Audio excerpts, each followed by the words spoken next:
So we just walked up from the river, which is just in that direction, and we came up this ridge this way. Here we have a mesquite tree that's hanging over. You can notice some of this darker plant matter here. This is old growth. It has some spines, but not too many spines. It appears that some of these spines have been broken off.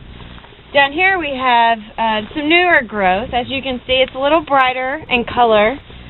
There's a lot of spines all over this portion of the plant, which is another indicator that it's new growth.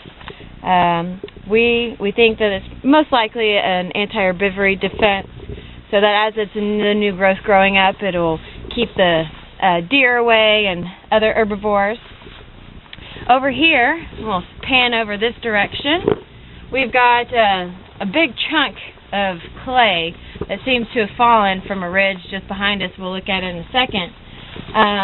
Interesting enough, this clay is really breakable, so it's not as hard as it appears to be. It also has some of this gypsum and quartzite in it, and you can see some of these minerals are really easily to break, so they're very brittle, which is probably why this huge chunk fell, because it's so brittle to begin with.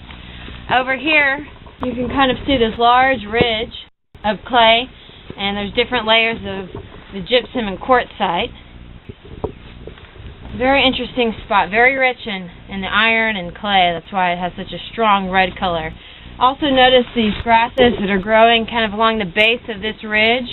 The grasses are great for controlling erosion and holding the clay and the soil in place.